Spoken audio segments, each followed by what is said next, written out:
सच्चिदानंद भगवान जय हो कृष्ण लाल की जय हो सुखदेव जी महाराज की जय हो श्रीमद्भागवत महापुराण की जय हो श्री सद्गुरुदेव भगवान की जय हो आदि गुरु शंकराचार्य भगवान की जय हो सत्य सनातन धर्म की जय हो गंगा मैया की जय हो गौ माता की जय हो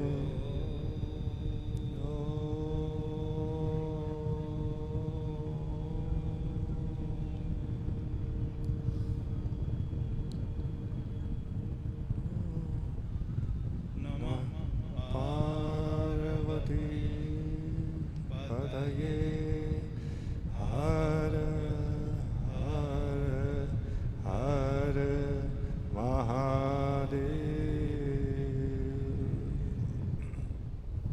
आप सभी के पास एक पत्र दिया है अभी, उसमें भगवान की स्तुति है, गोविंद दामोदर स्तोत्र, उसका पाठ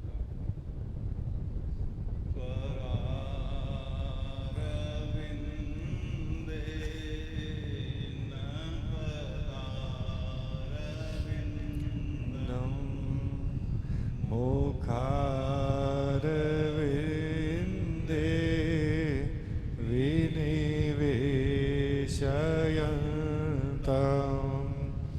वटस्य पत्रस्य पुटिशयानं बालं मुकुन्दं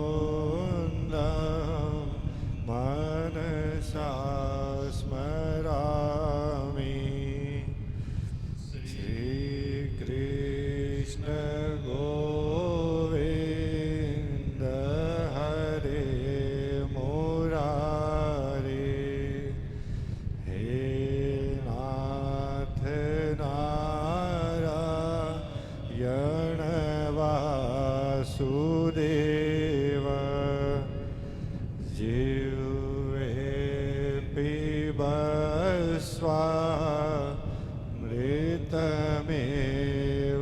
देव, गोविन्द दामोदर माधवेति, विक्रेतु कामाखिल गोपकन्या,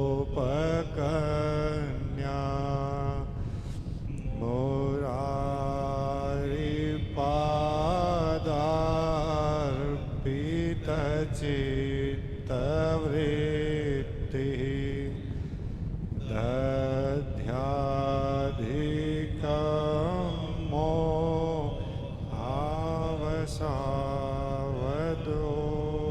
मोहावसावदोचत्, गोविन्द दामोदर माधवेति,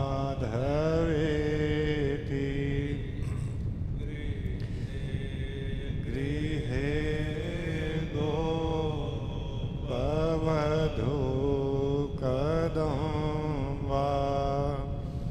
सर्वे मिलित्वा समवाप्य योगम्, पुण्यानि नामानि पठन्ति नित्यम्, गोविन्द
मधुरप्रिया त्वं सत्यं हितं त्वां परमं वदामि आवर्णये त्वां मधुराक्षराणि गोविन्द दामोदर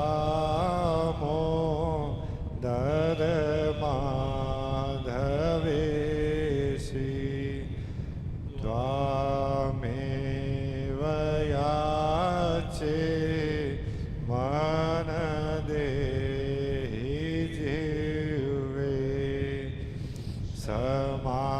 समागते दण्डधरे कृतान्ते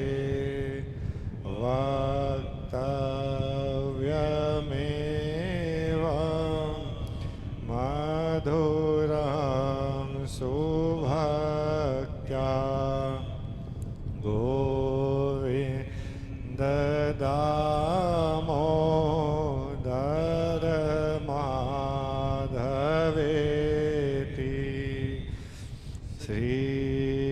श्रीकृष्ण राधा वर गोकुलेश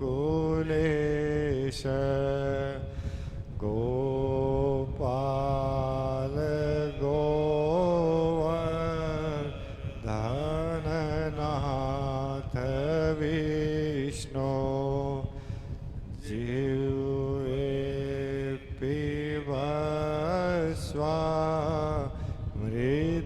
पिबस्वामृतमेव देवं गोविन्द दामोदर माधवेति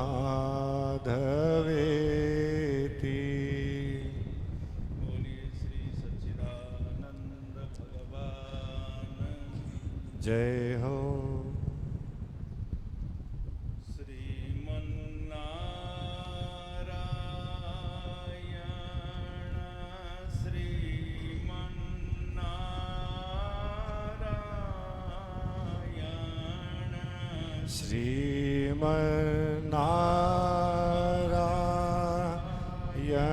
श्रीमन्नारायण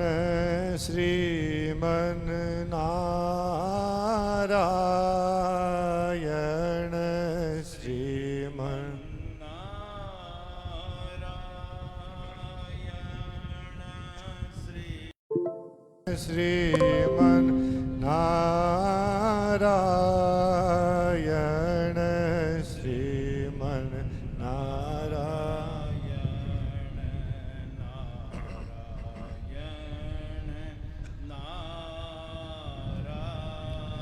श्रीमन्नारायण श्रीमन्नारायण नारायण नारायण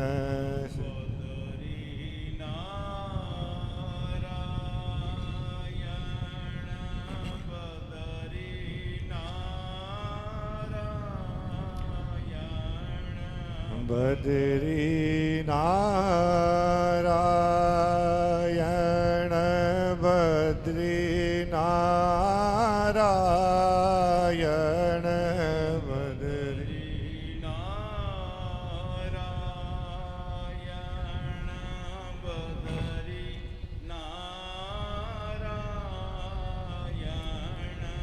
बद्री नारायण बद्री नारायण बद्री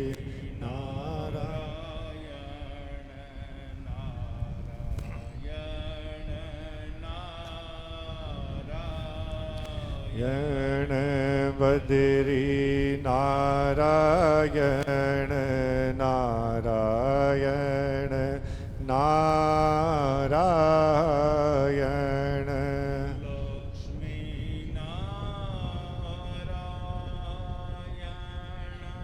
लक्ष्मी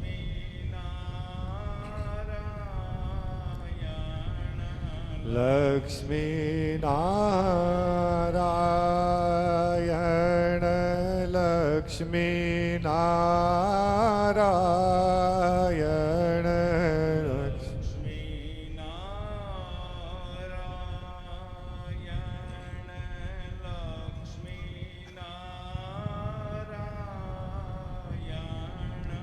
લક્ષ્મી નારાયણ લક્ષ્મી નારાયણ લક્ષ્મી નારાયણ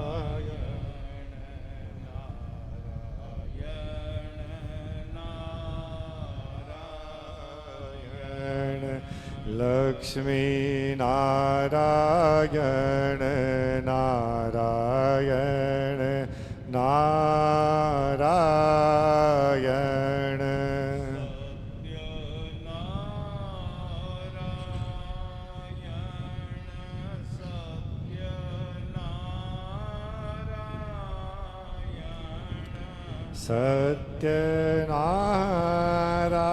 સત્યનારાયણ સત્યનારાયણ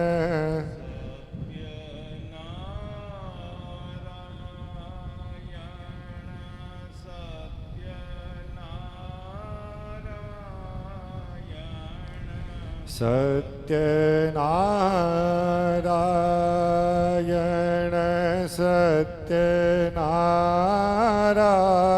સત્યનારાયણ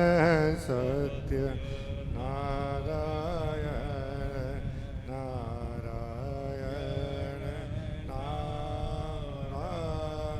નારાયણ સત્યનારાયણ નારાયણ નારાયણ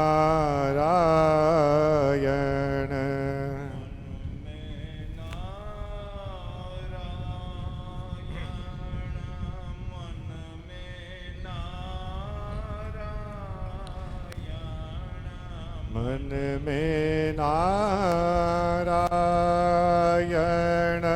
मन में नारायण मन में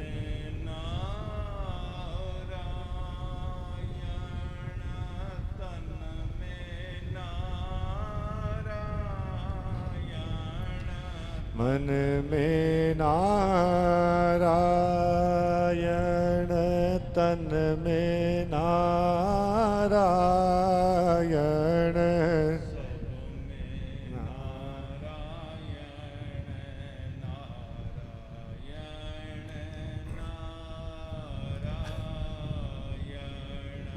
सब में नारायण नारायण नारायण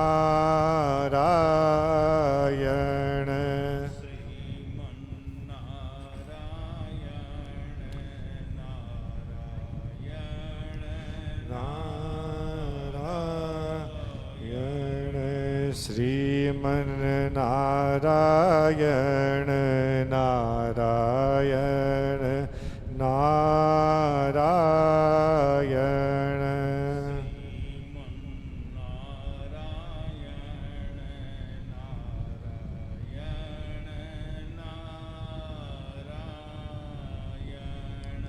श्रीमन नारायण नारायण नारायण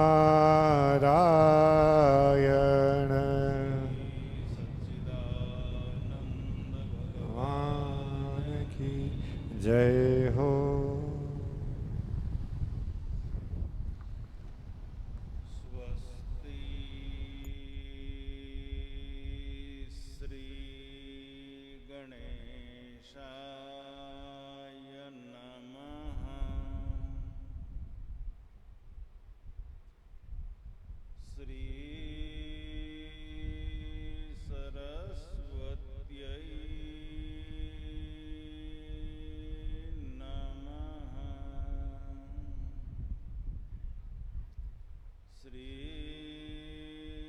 सद्गुरु चरण कमले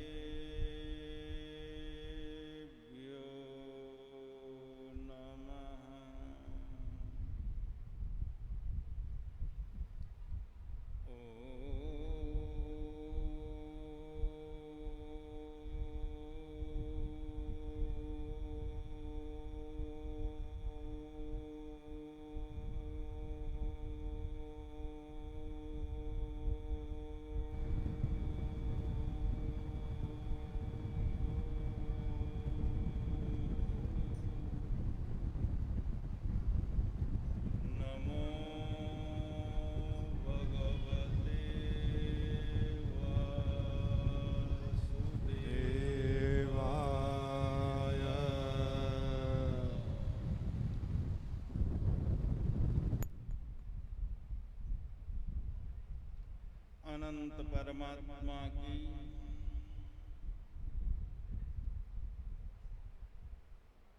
अनंत असीम और अहेतु की कृपा से पावन चातुर्मास के अवसर पर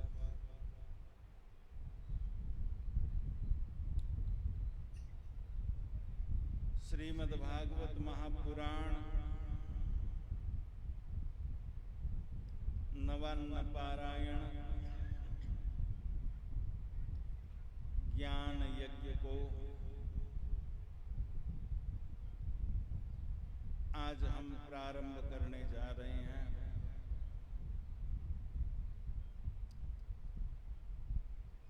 श्रीमद् भागवत भगवान द्वारिकानाथ का वांगमय स्वरूप है। भगवान द्वारिकानाथ जब स्वधाम गमन करने के लिए तत्पर हुए, उस समय में भगवान द्वारिकानाथ के अनन्य मित्र, अनन्य सखा उद्धव जी महाराज को इस बात का पता लगा कि यह धरती अब भगवान के श्री चरणों से विहीन होने वाली है। भगवान द्वारिकानाथ अब स्वधाम गमन करने की तैयारी कर रहे हैं। तो जब भगवान द्वारिकानाथ स्वधाम गमन करेंगे, क्यों ज्यादा घटाऊं मैं तो न पहले कहो आत्मात्मा न पहले कदे मैं माए करो समस्या रहेगी मारे सबसे बड़ी समस्या ही मारा आई रहे मार लगा माए करना वही वास्ते ही सेट हुआ है।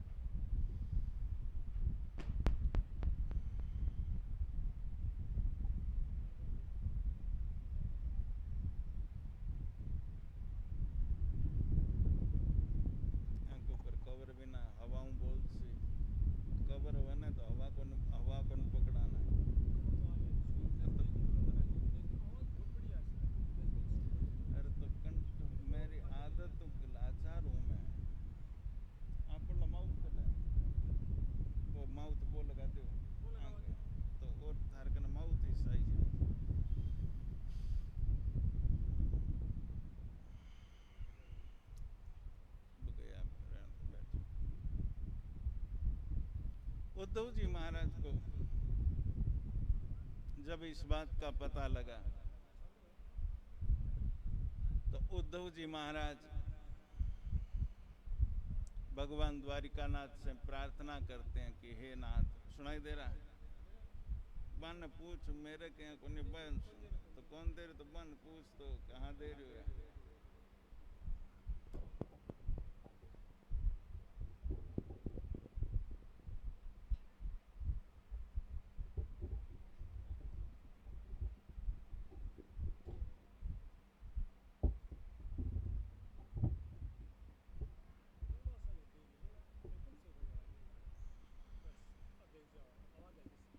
देख लिया 50 वर्ष में देख लिया।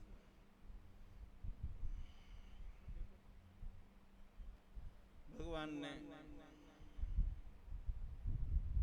उद्धव जी को जब पता लगा कि भगवान स्वधाम गमन करने वाले हैं, तब हाथ जोड़ करके उद्धव जी महाराज ने भगवान द्वारिकानाथ से प्रार्थना की कि हे प्रभु, आप जब स्वधाम गमन करेंगे, ऐसी स्थिति में आपके जो भक्त हैं, उन भक्तों को आश्रय क्या मिलेगा?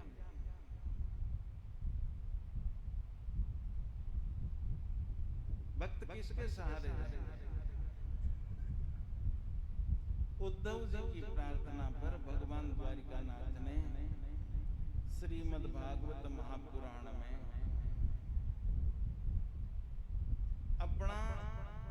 अपने ही श्रीअंग से अपना एक अलौकिक तेज निकाला और वो तेज निकाल करके उद्धव जी के सामने भागवत जी के अंदर स्थापित कर दिया।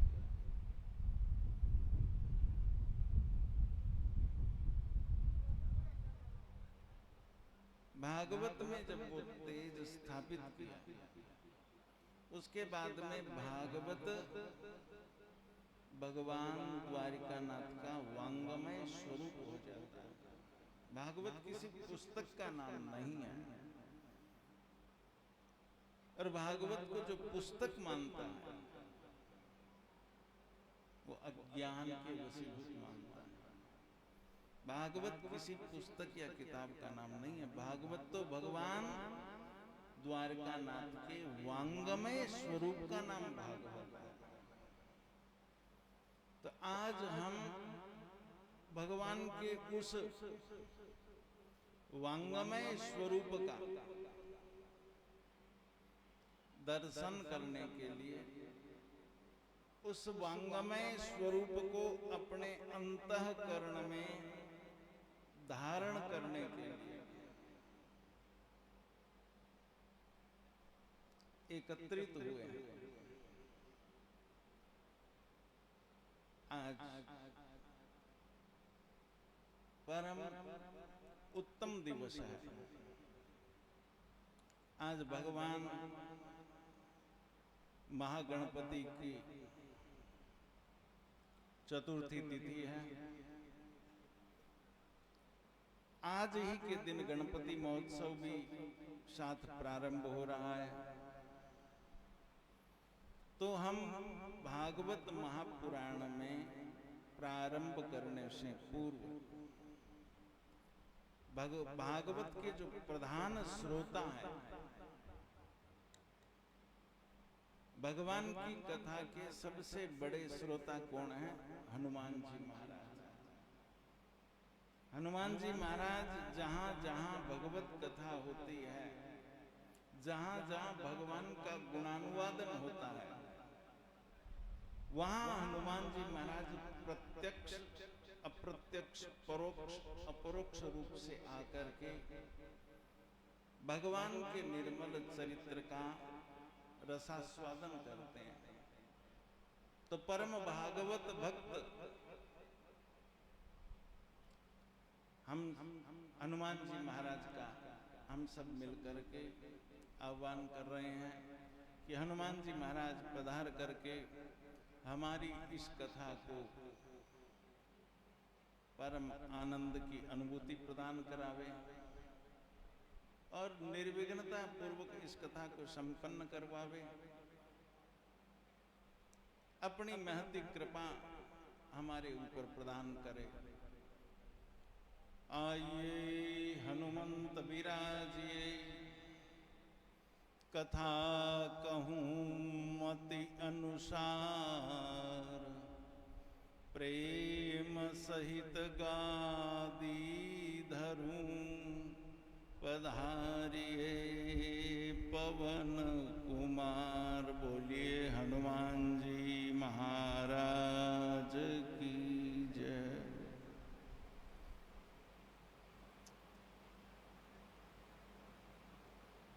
भगवान द्वारिकानाथ के वांगमय स्वरूप श्रीमद् भागवत महापुराण के महात्म्य की कथा से श्रीमद् भागवत महापुराण प्रारंभ होती है। भागवत के महात्म्य की कथा कौशिकी संहिता में दी है। भागवत के महात्म्य की कथा पद्म पुराण में दी है। महात्म्य का तात्पर्य होता है महत्व। हम जिस कथा को सुन रहे हैं, उस कथा को सुनने का वास्तविक महत्व क्या है, इसे सुनने से क्या होता है। तो महात्मा की कथा व्यास महर्षि जब प्रारंभ करते हैं तो सर्वप्रथम भगवान के अनुपम स्वरूप का वर्णन करके उस परब्रह्म परमात्मा को वंदन करते हैं। महात्म्य में मंगलाचरण आता है। सच्चिदानंद रूपाय विश्वोत्पत्त्यादि हेतवे तापत्रय विनाशाय श्री कृष्णाय वयं नुमः। महात्म्य की कथा प्रारंभ होने से पहले मंगलाचरण होता है। मंगलाचरण का तात्पर्य क्या है? मंगल आचरण अर्थात अपने आचरण को मंगलमय बनाओ। अगर जीव अपने आचरण को मंगलमय बनाता है तो निश्चित उस जीव का कल्याण हो जाता है। आचरण जब मंगलमय होता है और उस मंगलमय आचरण से जीव उस परमात्मा की अनन्य शरणागति को प्राप्त होता है, तो इसमें किसी भी प्रकार का संशय नहीं है कि जीव को जीवन मुक्ति की प्राप्ति न हो।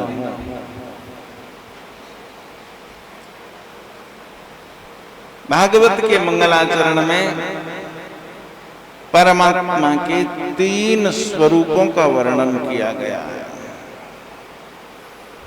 श्री कृष्ण द्वैपायन व्यास महर्षि ने उस परमात्मा को वंदन किया है जिस परमात्मा का स्वरूप क्या है? सच्चिदानंद रूपाय। भगवान के स्वरूप क्या है? 3 स्वरूप है। पहला परमात्मा का सत्य स्वरूप है, दूसरा भगवान का चित्त स्वरूप है और तीसरा भगवान का आनंद स्वरूप है। भगवान के 3 रूप है। पहला सत्य रूप परमात्मा, दूसरा चित्त रूप परमात्मा और तीसरा आनंद रूप परमात्मा। भगवान के रूप भी 3 है तो भगवान के कार्य भी 3 है और भगवान के कार्य 3 हैं तो इस संसार में ताप भी 3 है। परमात्मा के 3 कार्य कौन से हैं? उत्पत्ति, स्थिति और संहार। परमात्मा इस सृष्टि को प्रकट करता है, परमात्मा इस सृष्टि को वृद्धि प्रदान करता है और अंत में परमात्मा इस सकल जगत को अपने अंदर ही विलीन कर लेता है। ये भगवान के 3 रूप हैं और 3 ही भगवान के कार्य हैं। सत्य रूप परमात्मा एको हम भविष्यामि, मैं एक हूं, अनेक रूपों में व्याप्त हो जाऊंगा।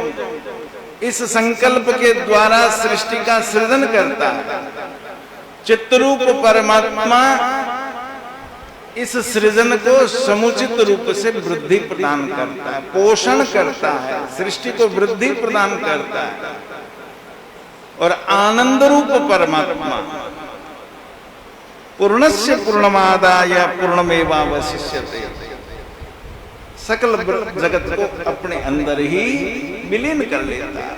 इसलिए तीसरा रूप परमात्मा का है आनंद रूप परमात्मा। इसलिए हम भगवान को कहते हैं सच्चिदानंद। तो वो सच्चिदानंद जो परमात्मा है, जो इस सृष्टि की उत्पत्ति करता है, वृद्धि प्रदान करता है और अंत में अपने अंदर विलीन करता है, वो परमात्मा इस संसार में 3 तापों से जीव का उद्धार करता है। संसार में ताप कितने हैं? 3, दैविक, दैहिक और भौतिक। तापत्रय विनाशाय। जो जीव उस परमात्मा की एक बार शरण में चला जाता है तो तीनों तापों का नाश हो जाता है। ऐसे लीला पुरुषोत्तम भगवान श्री कृष्ण की हम सब शरण में हैं। ऐसे लीला पुरुषोत्तम भगवान श्री कृष्ण को हम सब वंदन करते हैं। श्री कृष्णाय वयम नुमः। व्यास महर्षि ने श्रीमद् भागवत महापुराण के मंगलाचरण के बाद अब भागवत की कथा है वो प्रारंभ करते हैं। जैसे आज आप हम सब यहाँ एकत्रित हुए हैं, ठीक उसी प्रकार से एक बार की बात है, नैमिषारण्य क्षेत्र में 88,000 ऋषियों का एक सत्र लगा था। एक महान अनुष्ठान करने के लिए शौनकादिक 88,000 ऋषिगण नैमिषारण्य क्षेत्र में एकत्रित हुए थे। नैमिषे सुतमासीनम भीवाद्य महामतिम कथामृत रसस्वाद कुशल सोनको ब्रवीत। 88,000 ऋषिगण जब सारे के सारे एकत्रित हुए, ऐसी स्थिति में जो ऋषि लोग भगवान का अनुपम अनुष्ठान कर रहे थे, अनुपम साधन कर रहे थे, ऋषियों के पास अनुष्ठान के बाद जब समय बचता तो आपस में परिचर्चा करते हैं। भगवान की अलौकिकता का जब गुणानुवादन करते हैं। एक दिन वो 88,000 शौनकादिक ऋषिगण भगवान के अनुपम स्वरूप का गुणानुवादन कर रहे थे। संयोग से उसी समय में श्री कृष्ण द्वैपायन व्यास महर्षि के परम प्रिय शिष्य श्री सूत जी महाराज का नैमिषारण्य क्षेत्र में आगमन होता है। सूत जी जैसे ही नैमिषारण्य क्षेत्र में पहुंचे तो सूत जी को देखते ही शौनकादिक 88,000 ऋषिगण परम प्रसन्न हो जाते हैं। प्रसन्न क्यों हुए?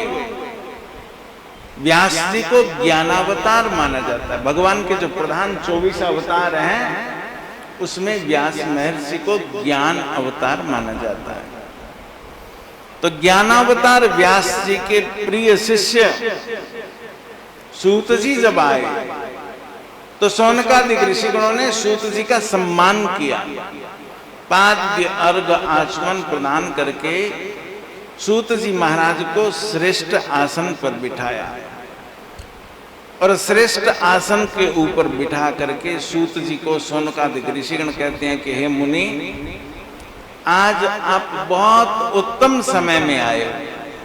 हम सब ऋषियों का सत्र यहाँ एक भगवान का अनुपम अनुष्ठान कर रहा था और ऐसे अनुष्ठान के समय में आप जैसे महापुरुष का आगमन बहुत उत्तम बात है। हे सूत जी, आप उन गुरु के शिष्य हैं, आपके गुरु जिन्होंने वेदों का विभाग किया, अष्टादश पुराणों की रचना की, महाभारत जैसे पंचम वेद की स्थापना की, उस ज्ञानावतार व्यास जी के आप शिष्य हो। हे सूत जी, हमारी इच्छा है कि हमारे धर्म शास्त्रों में भगवान के अनेक अनुष्ठान बताए हैं, पूजा की विधि अनेक प्रकार से बताई है, भगवत प्राप्ति के अनेक साधन बताए हैं, पर हम सबके मन में एक उद्विग्नता चल रही है, क्योंकि वो शौनकादिक 88,000 ऋषिगण त्रिकालज्ञ महात्मा थे, वो त्रिकालदर्शी महात्मा थे। तो त्रिकालदर्शी होने के कारण से उन्हें भूत, भविष्य और वर्तमान तीनों कालों का बोध था। आगे भविष्य का दर्शन किया। भविष्य में कराल कलिकाल का आगमन हो रहा था। कराल कलिकाल में कली के दोष से मनुष्य की वृत्ति, जो ब्रह्माकार वृत्ति मनुष्य की वृत्ति का धर्म है, वो मनुष्य ब्रह्माकार वृत्ति का त्याग करके विषयाकार और भोगाकार वृत्ति में हो जाएगा।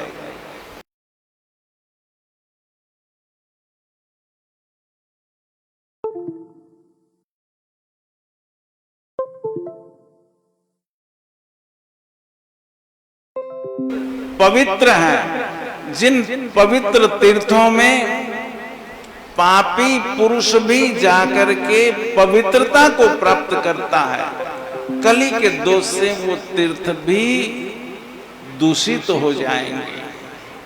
जो 4 वर्ण है, ब्राह्मण, क्षत्रिय, वैश्य और शूद्र, ये चारों के चारों वर्ण अपने धर्म से विमुख हो जाएंगे। ब्रह्मचर्य, गृहस्थ, वानप्रस्थ और सन्यास, ये चारों के चारों आश्रम अपने आश्रम धर्म से च्युत हो जाएंगे। चारों तरफ कली का विशाल दोष होगा, और कली के उस विशाल दोष में जिस मनुष्य योनि की प्रशंसा हमारे धर्म शास्त्रों में अनेक प्रकार से की है, जो मनुष्य योनि योग योनि है, वो योग योनि भोग योनि में जाकर के मनुष्य जन्म की सार्थकता ही नष्ट हो जाएगी। ऐसी अवस्था में कलयुग में पैदा होने वाले, उत्पन्न होने वाले मनुष्यों का कल्याण कैसे होगा?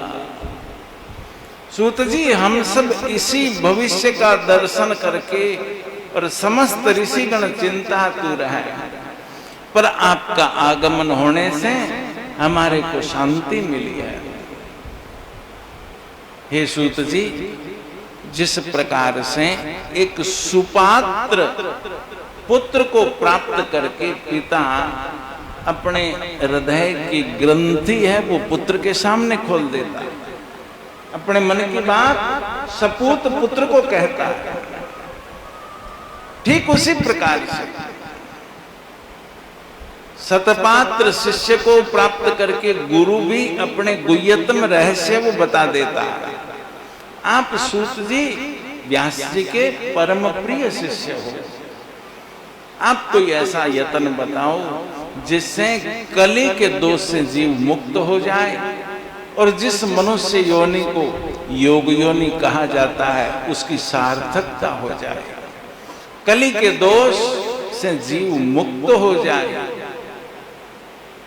क्योंकि भोगों के कारण से मनुष्य का बल, आयु, ओज, तेज सारा का सारा क्षीण हो जाएगा। मनुष्य की आयु भी कम हो जाएगी, मनुष्य का बल भी कम हो जाएगा, क्षीण हो जाएगा, तेज भी क्षीण हो जाएगा। तेज रहित, बल रहित, आयु रहित मनुष्य का कल्याण कैसे होगा? कृपा करके आप हमें ऐसा कोई साधन बताओ जिस साधन से कलिकाल के दोष से जीव मुक्त हो जाए। 88,000 शौनकादिक ऋषिगणों के मध्य जो शौनकादि ऋषि है, वो शौनक जी सूत जी से ये प्रश्न करते हैं।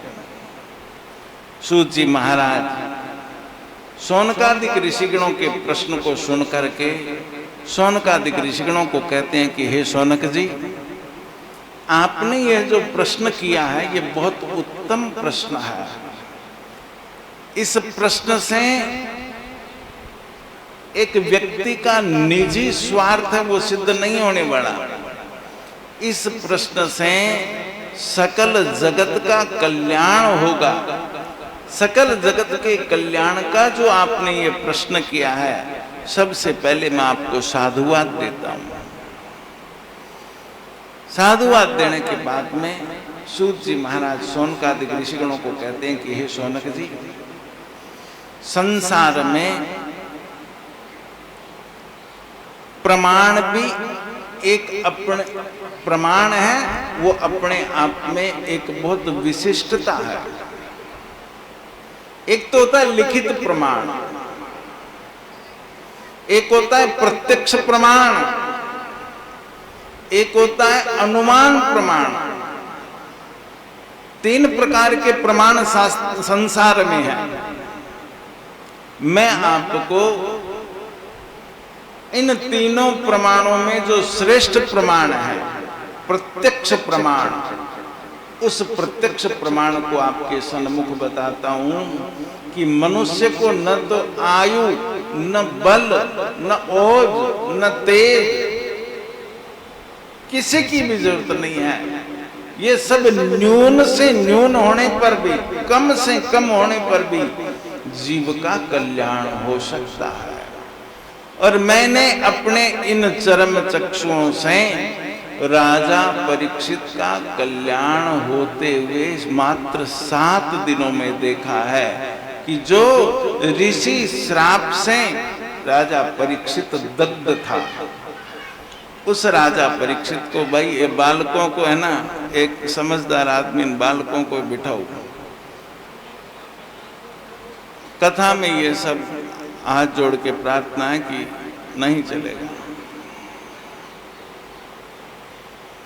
ये सब बातें कथा में नहीं बैठेगी।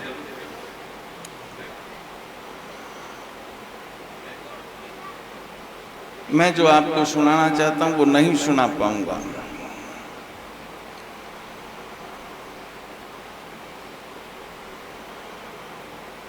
सच्चिदानंद भगवान की। कथा सुनने के 2 तरीके हैं।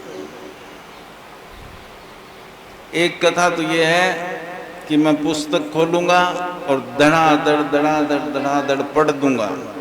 अब आपके समझ में आए तो ठीक, ना आए तो ठीक। और दूसरा तरीका यह है कि मैं कथा जो बोलूं उसको आप निष्ठा से सुनोगे तो आपको हर विषय समझ में आएगा, और जो समझ में आएगा, एक बात भी आपके अंतःकरण में लग गई तो निश्चित रूप से आपका कल्याण हो जाएगा। अगर पुस्तक सुनना है तो कह दो महाराज जी हमें तो आप कथा नहीं, पुस्तक सुना दो तो मैं भी किताब खोल लूंगा। कथा सुननी है तो शांति से सुनना पड़ेगा, कि मैं खुद विचलित हो जाता हूँ। मैं आपको नहीं, अपने आप को भागवत का आनंद दे रहा हूं। एक को बंद किया तो शुरू हो जाए।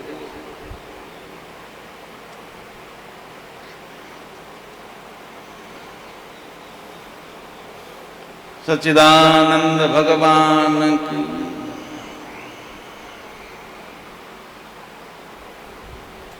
तो 3 प्रमाण संसार में है। एक प्रमाण का नाम है शास्त्र प्रमाण, जो लिखित प्रमाण कहते हैं।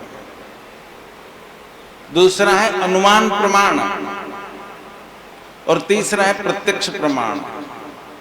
इन 3 प्रमाणों में जो प्रत्यक्ष प्रमाण है, उसके सामने दोनों प्रमाण अपना अस्तित्व कम रखते हैं। तीनों प्रमाणों में सबसे ज्यादा अस्तित्व प्रत्यक्ष प्रमाण का।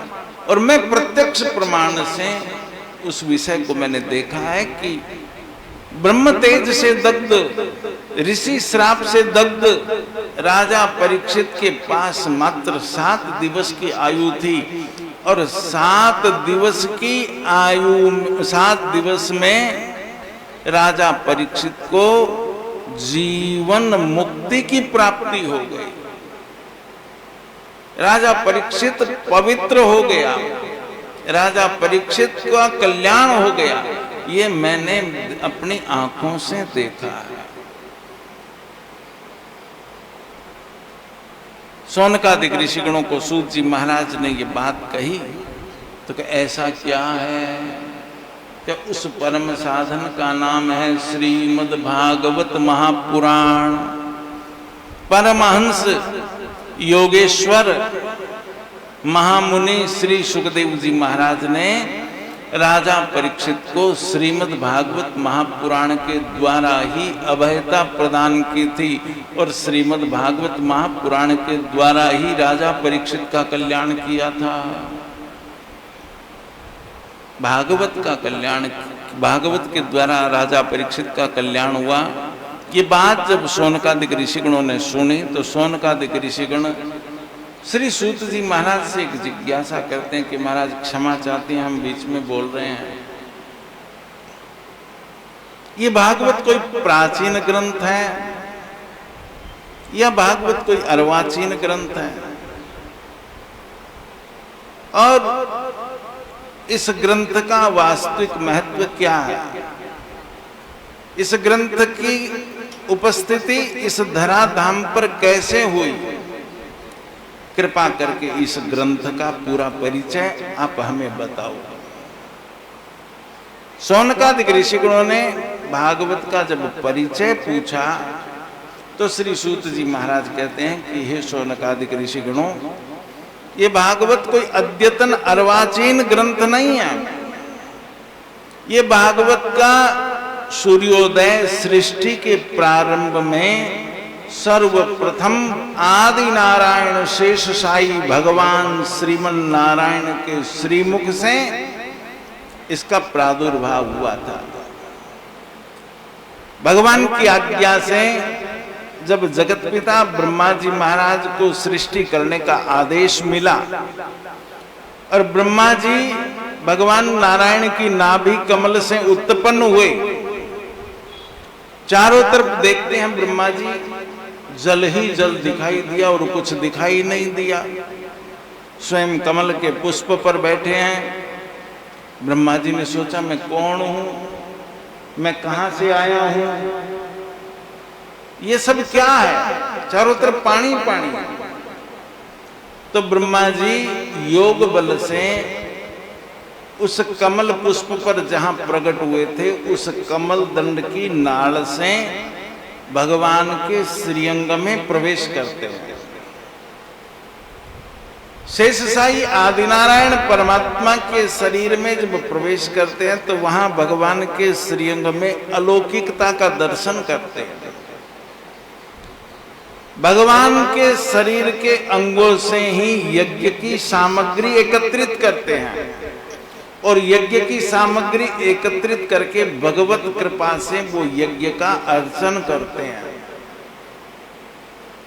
शेष साई आदिनारायण परमात्मा पिता में ब्रह्मा जी पर प्रसन्न होते हैं और प्रसन्न होकर के पिता में ब्रह्मा को आज्ञा देते हैं कि हे ब्रह्मा, तू मेरे द्वारा उत्पन्न है, मेरे नाभि कमल से तेरा प्राकट्य हुआ है, मेरी आज्ञा है कि तू सृष्टि के विषय को आगे बढ़ा। ब्रह्मा जी जब चारों तरफ देखते हैं तो ब्रह्मा जी के 4 मुख निकल जाते हैं। ये आवाज कहां से आई? चारों तरफ देखा तो ब्रह्मा जी के 4 मुख हो गए और 4 मुखों से 4 वेदों का प्राकट्य हो गया। ब्रह्मा जी ने सोचा ये सब क्या है, ये सब क्या? भगवान की अलौकिकता का प्रभाव सुना, भगवान ने आज्ञा दी। हाथ जोड़ करके ब्रह्मा जी ने प्रार्थना की कि हे प्रभु, आप परात्पर पर ब्रह्म परमात्मा हैं, आपकी महत्ता को वेद भी समुचित रूप से गुणानुवादन नहीं कर सकते। वेदों ने भी नेति नेति कह करके अपनी वाणी को विराम दे दिया। हे भगवान, आपकी महत्ता इतनी विशाल है और आपकी माया इतनी विशाल है कि मैं स्वयं मोहित हो गया। और आपने जिस कार्य को करने का मुझे आदेश दिया तो मैं आपकी अवज्ञा तो नहीं कर सकता, पर मेरे लिए तो एक बहुत बड़ा संकट खड़ा हो गया। आपकी माया को देख करके मैं स्वयं भ्रमित हो गया। और आपने जिस सृष्टि को बढ़ाने का आदेश दिया है, अगर मैं उस सृष्टि को बढ़ाने का कार्य करूंगा तो जिस प्रकार से मकड़ी अपने मुंह से लार निकालती है और लार निकाल करके एक विशाल जाल का निर्माण करती है, मकड़ी के द्वारा मकड़ी के मुख से जो लार निकली, उस लार से जाले का, विशाल जाले का निर्माण हुआ और अंत में वो मकड़ी उसी जाले में फंस करके समाप्त हो जाती है।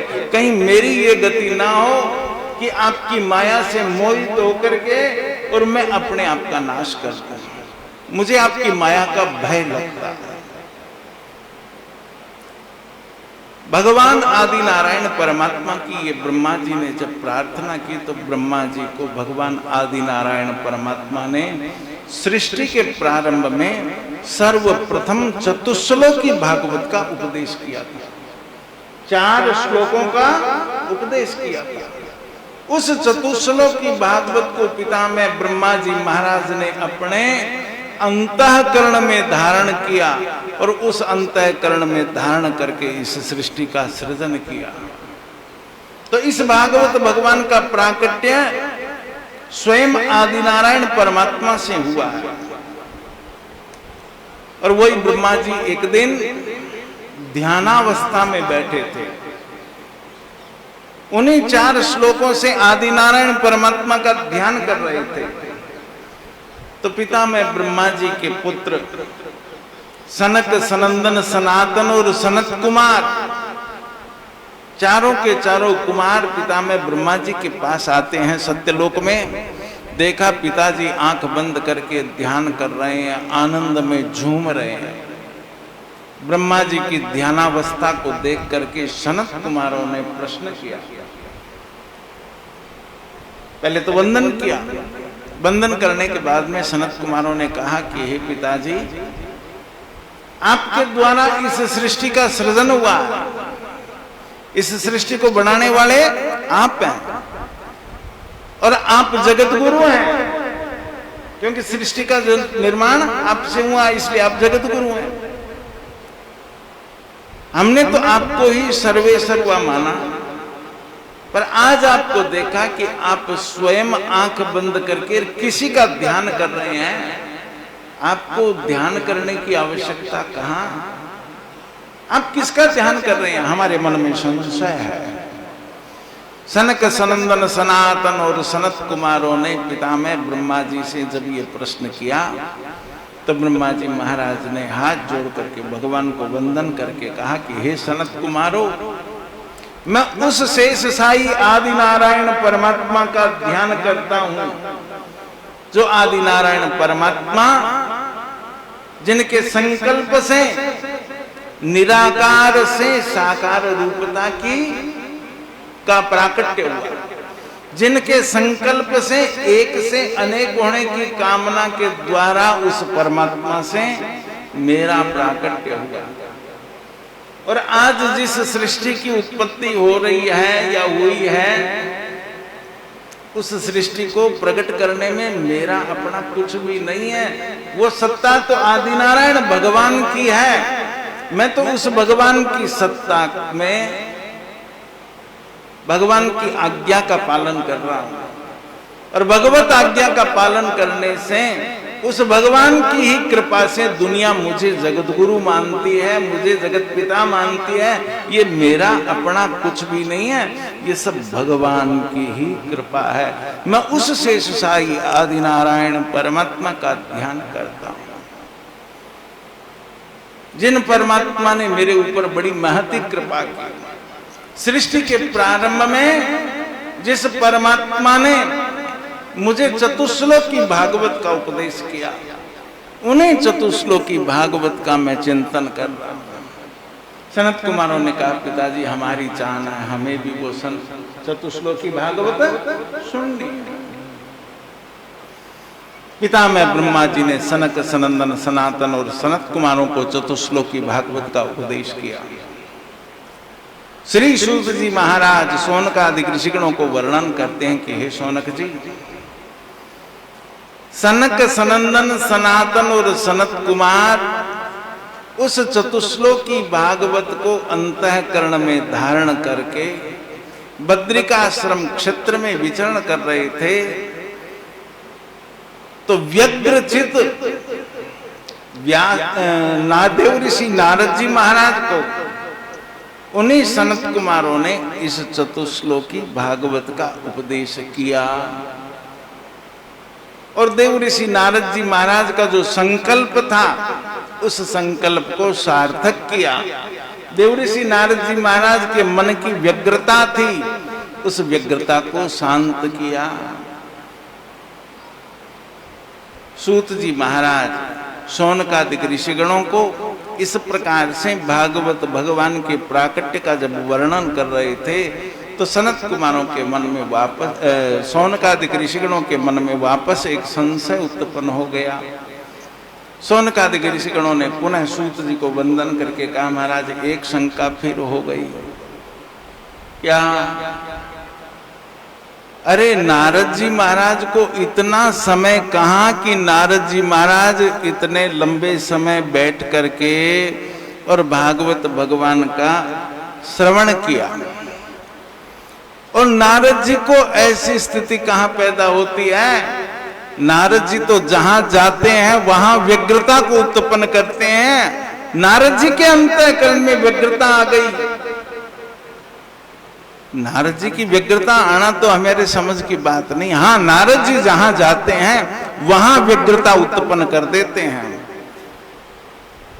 नारद जी को कहां और कैसे जरूरत पड़ी, कृपा करके ये सविस्तार पूर्वक आप हमें बताइए।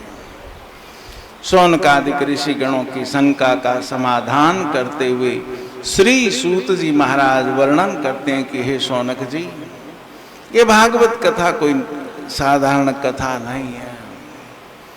मैंने आपको बताया ना कि मैंने इसको प्रत्यक्ष प्रमाण के रूप में देखा है, और इतना ही नहीं,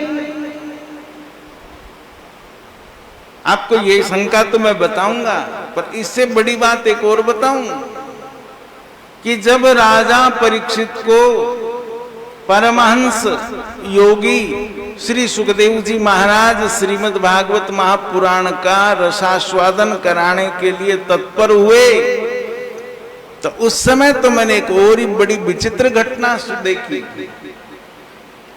परीक्षिते कथाम वक्तुम सभायां संस्थिते शुके सुधा कुंभं गृहीत्वैव देवास्तत्र समागमन। परीक्षित महाराज की सभा में जैसे ही सुखदेव जी बैठे और भागवत प्रारंभ कर रहे थे, उस समय में स्वयं स्वर्ग के देवता लोग अमृत का कलश लेकर के आ गए थे, और अमृत कलश जो स्वर्ण कलश में डाल करके अमृत लेकर के आए, आकर के उन्होंने सुखदेव जी को वंदन किया, और वंदन करके कहा कि हे मुनि श्रेष्ठ, जिस राजा